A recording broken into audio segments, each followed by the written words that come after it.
पंगे लिए हैं। कल इंडिया के लोगों ने ऐसे ऐसे मुझे जवाबात दिए हैं, रात को नींद भी नहीं आ रही थी। और मैं ये सोच रहा था कि जब सुबह मॉर्निंग शो में जाऊंगा और मैं वहाँ ये कि मैं यहाँ पे बैठा हूँ अपने लिए नहीं, मैं लड़कों के लिए बैठा हूँ, दूसरों के लिए फाइट करने के लिए बैठा हूँ। सिर्फ मैं ये कहता हूँ कि लड़के इतने कमजोर है वो खुद नहीं फाइट कर सकते अपने लिए। नहीं, जो लड़का फाइट कर सकते हो आपके प्रोग्राम में आते तो हैं सर। आप अपने लिए तो फाइट कर नहीं सके। इतनी लंबा आपका कैरियर है और कितने आपने 5 टेस्ट खेले टोटल। कोई बात नहीं, तो आप अपने लिए तो फाइट नहीं कर सकते, दूसरे के लिए। बाकी जो लोग बुरा भला बोल रहे हैं, बोलते रहे, उनकी अपनी मर्जी है।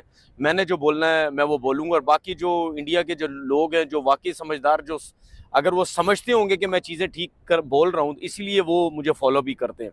तनवीर अहमद नु केरी उंगल हुई है, मतलब मुझे इसकी समझ नहीं आई। तनवीर अहमद ने खुलेआम टीवी पे बैठ के इंडियन प्लेयर्स को गालियां। मैं माफी चाहता हूं, माफ कर दो। आज के बाद मैं कभी भी पाकिस्तान टीम को सपोर्ट नहीं करूंगा भाई। आप कह रहे हैं आपकी मोहब्बत है उसको। आई होप ये मोहब्बत आगे बढ़ती रहे, बिकॉज हम भी यही चाहते हैं कि मोहब्बत हो, लेकिन मोहब्बत सही तरीके से हो। अहमद साहब का ये कहना है कि गौतम गंभीर एक पर्ची कोच है। उन्होंने बोला कि जिस जो वो पार्टी से जो गौतम गंभीर जो पॉलिटिक्स करते थे और इलेक्शन भी लड़ते थे, उन्हीं की हुकूमत है आजकल, इसलिए जो वो वीवीएस लक्ष्मण को इंडिया की टीम का कोच नहीं बनाया गया, बल्कि गौतम गंभीर को कोच बना दिया गया, क्योंकि गौतम गंभीर एक पर्ची है और गौतम गंभीर का कोच बनता नहीं था। वो ये कह रहे हैं कि गौतम गंभीर किसी काम का बंदा नहीं है। वीवीएस लक्ष्मण ने इंडिया के लिए बड़ा कुछ किया हुआ है, लेकिन गौतम गंभीर ने इतना कुछ उखाड़ा नहीं हुआ है। उनके ये अल्फाज थे कि गौतम गंभीर ने ऐसा क्या उखाड़ा हुआ है कि गौतम गंभीर को कोच बना दिया और वीवीएस लक्ष्मण के साथ नाइंसाफी की है। और साथ में जो है वो तनवीर अहमद ने ये बोला कि गौतम गंभीर जो है वो लड़ाकू सा बंदा है, हर किसी के साथ लड़ता रहता है, ना वो हंसता है, हमेशा मूड में रहता है,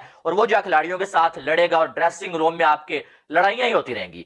अब तनवीर अहमद शायद भूल गए कि वर्ल्ड कप में गौतम गंभीर की परफॉर्मेंसेस क्या थी। वो भूल गए कि वर्ल्ड कप जितवाने में गौतम गंभीर का कितना बड़ा रोल था। एक वो बंदा जिसने अपने पूरे कैरियर में 5 जो टेस्ट मैचेस खेले हुए हैं टोटल, और कोई मैच विनिंग परफॉर्मेंस नहीं है, कोई मैन ऑफ द मैच नहीं है, कोई बड़ी जो है वो परफॉर्मेंस नहीं है। और वो उस बंदे को ट्रोल करने की कोशिश कर रहा है और उस बंदे को ये कह रहा है कि क्या उखाड़ा हुआ है, जिस बंदे ने वर्ल्ड कप के फाइनल्स में परफॉर्म करके इंडिया को चैंपियन बनाया हुआ है। इंडिया के साथ कोई रिलेशन नहीं होना चाहिए अगर इंडिया खेलने नहीं आता। और आज ये जो है $1-2 के लिए फिर इंडिया की क्रिकेट पे बात कर रहे हैं और जो गौतम गंभीर के हवाले से बात कर रहे हैं कि गौतम गंभीर को जो कोच नहीं होना चाहिए था। इनकी हद नहीं हो गई है यार? आपको क्या लगे यार, दुनिया जो भी कर रही है। कोलंबो में जो हुई है आज, बीसीसीआई ने कहा कि इंडिया की टीम नहीं आएगी, इसलिए ये बात हुई है। तो ये कि चैंपियंस ट्रॉफी की प्रेस रिलीज के अंदर जो कि कुछ देर पहले आईसीसी ने जारी किया बोर्ड मीटिंग का आउटकम, उसके अंदर चैंपियंस ट्रॉफी का जिक्र नहीं है। तो क्या तो चैंपियंस ट्रॉफी का जिक्र ना होना है, एक्सपेक्ट करेंगे भारत मुश्किलात तो खड़ी करेगा ही। होटल है कोलंबो, वहाँ पर ये इजलास हुआ था और वो दोनों मिले, मोहसिन नकवी और उनके साथ साथ जय शाह ने उन्हें कन्विंस कर दिया पीसीबी के चेयरमैन को कि भारतीय क्रिकेट टीम पाकिस्तान नहीं आएगी। पाकिस्तान के लिए वो अगेंस्ट है पाकिस्तान के, और पाकिस्तान को खुश नहीं देख सकती, पाकिस्तान की किसी चीज की तरक्की के लिए काम नहीं कर सकती इंडिया मिलके, तो फिर तो वही डिसीजन गलत करेंगे। इस वजह से इस वक्त कह रहा हूं कि इंडिया को भूलें, अब इंडिया को पीसीबी को भूलना चाहिए। भारत की पाकिस्तान आने से इनकार की सूरत में मुत्तहिदा अरब अमारात या श्रीलंका के स्टेडियम से जेरे गौर आ सकते हैं। अब तक की जो रिपोर्ट्स आ रही हैं वो यही लग रही है कि एक बार फिर इंडिया की तरफ से मना कर दिया जाएगा। बड़ी चालाकी करता है इंडिया, एंड टाइम तक इस मामले को ड्रैग करता रहता है कि भाई हुकूमत से पूछेंगे, हुकूमत बताएगी, फिर एंड वक्त में बोलता है कि जो हुकूमत ने मना कर दिया, कोई आप चारा ही नहीं होता। स्ट्रॉन्गली स्टैंड लेना चाहिए और इस पे कोई कॉम्प्रोमाइज नहीं करना चाहिए। आप इतने सालों से नहीं क्रिकेट हो रही, सीरीज नहीं हो रही, या पाकिस्तान की क्रिकेट खत्म हो गई है, कुछ भी नहीं हुआ, लेकिन वही उसी पे अटके हुए हैं हाइब्रिड मॉडल पर। और अब श्रीलंका को उन्होंने लॉलीपॉप दिया है, श्रीलंका को उन्होंने चढ़ाया है कि आप जो है मेजबानी के लिए तैयार रहें। कि अगर इंडिया नहीं आता तो ये फ्लॉप शो होगा। मैं तो ये समझता हूँ इंडिया से ज्यादा बड़ी टीम ऑस्ट्रेलिया की है, इंडिया से ज्यादा बड़ी टीम इंग्लैंड की है, इंडिया से बड़ी ज्यादा टीम साउथ अफ्रीका की है, इंडिया से बड़ी, अब इंडिया को हमने बड़ा बनाया हुआ है। तो मैं ये नहीं समझता कि इंडिया के आने से कोई फर्क नहीं पड़ेगा। वजह ये है कि इंडिया ने अपने आप को क्रिकेट की एक बहुत बड़ी एक मार्केट बना लिया है और आईसीसी के सारे स्पॉन्सर्स वगैरह जो है वो बेशतर इंडिया से आते हैं। बल्कि अब तो जय शाह आईसीसी की भी सरबराही का तो सोच रहे हैं। 6 महीने आईसीसी की चैंपियंस ट्रॉफी के लिए, तो अगर जय शाह बन जाते हैं चेयरमैन आईसीसी के तो बहुत मुश्किल हो जाएगी। प्रेस रिलीज के अंदर जो कि कुछ देर पहले आईसीसी ने जारी किया बोर्ड मीटिंग का आउटकम, उसके अंदर चैंपियंस ट्रॉफी का जिक्र नहीं है। तो क्या इसका मतलब हम ये नतीजा निकालें कि पाकिस्तान की कामयाबी है, क्योंकि पाकिस्तान में चैंपियंस ट्रॉफी अब तक एज पर शेड्यूल है और इस चीज के इशारे हमें आईसीसी पीसीबी दोनों की जाने से मिलते हैं, लेकिन मुसलसल भारतीय मीडिया रिपोर्ट कर रहा है कि भारतीय टीम पाकिस्तान नहीं आएगी। तो चैंपियंस ट्रॉफी का जिक्र ना होना, क्या ये पाकिस्तान की कामयाबी है या आगे चल के हम इस आर्जी कामयाबी के बाद ये एक्सपेक्ट करेंगे भारत मुश्किलात तो खड़ी करेगा ही, और जो भारत ने करना है शायद वो अभी आज की 22 जुलाई को ना करें, बट शायद अगस्त में, सितंबर में, अक्टूबर में जब उनका दिल चाहे वो इतराज उठा सकते हैं। तो सर ऐसे ही कोई मिक्स सूरत हाल है, आप ही समझते हैं? देखिए अब्दुल गफ्फार, जो मेरे पास इंफॉर्मेशन आई है, जो आईटीसी होटल है कोलंबो, वहां पर ये इजलास हुआ था और 8वें फ्लोर पर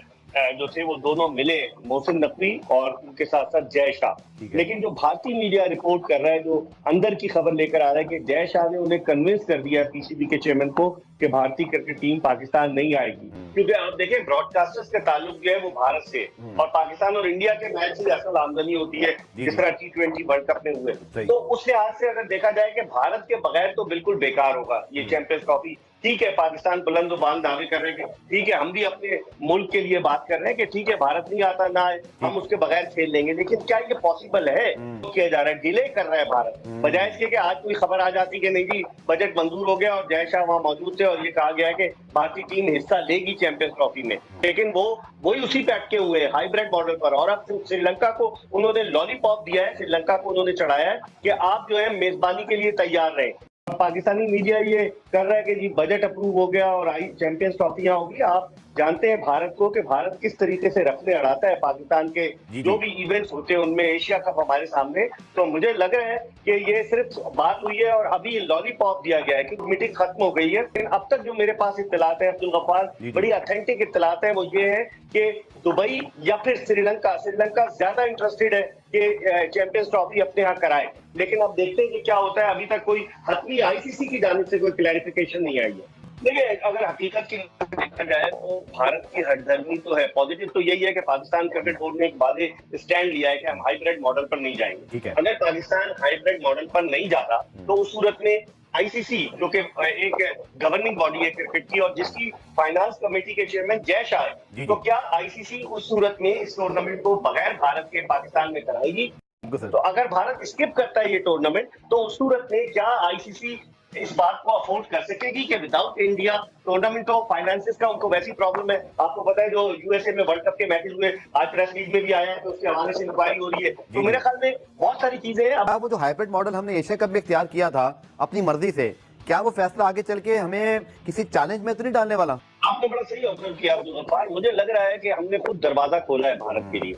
हमने हाइब्रिड मॉडल पर एग्री करके दरवाजा खोला है कि आइंदा जो बड़ा कोई भी मेजर इवेंट हो, अगर टीमें सिक्योरिटी रीजंस की वजह से या किसी और वजह से पाकिस्तान आने से इनकार करें तो उस सूरत में हाइब्रिड मॉडल को अडॉप्ट किया जाए। तो मुझे लग रहा है कि खिचड़ी पकेगी कि अभी जिस तरह से नवंबर तक तो अभी 3-4 महीने, फिर उसके बाद 6 महीने आईसीसी की चैंपियंस ट्रॉफी के लिए। तो अगर जय शाह बन जाते हैं चेयरमैन आईसीसी के तो बहुत मुश्किल हो जाएगा। आपको क्या लगता है अगर इंडिया की टीम पाकिस्तान नहीं आती है तो क्या ये चैंपियंस ट्रॉफी हाइब्रिड मॉडल पे जाएगी या आपको लगता है पाकिस्तान क्रिकेट बोर्ड को इस हवाले से कोई स्ट्रॉन्ग डिसीजन लेना चाहिए? इंडिया की टीम पाकिस्तान नहीं आएगी, मगर जिस तरह से अभी आईसीसी का ये वर्ल्ड कप हुआ है ना, ये आईसीसी जो फ्लॉप हुई है जिसकी वजह से इस वक्त आईसीसी फेवर नहीं करेगी इंडिया को, ये मैं बता रहा हूँ आपको। पाकिस्तान के लिए वो अगेंस्ट है पाकिस्तान के, और पाकिस्तान को खुश नहीं देख सकती, पाकिस्तान की किसी चीज की तरक्की के लिए काम नहीं कर सकती इंडिया मिलके, तो फिर तो वही डिसीजन गलत करेंगे। और चैंपियंस ट्रॉफी एक चीज बता दूं, ये एशिया कप नहीं है कि जिसकी वजह से इंडिया पाकिस्तान आए ना आए और वो डिस्टर्ब हो जाए। ये है चैंपियंस ट्रॉफी। चैंपियंस ट्रॉफी में साउथ अफ्रीका हो जाए, इंग्लैंड हो जाए, न्यूजीलैंड हो जाए, श्रीलंका हो गए, सब की सब पूरी दुनिया की टॉप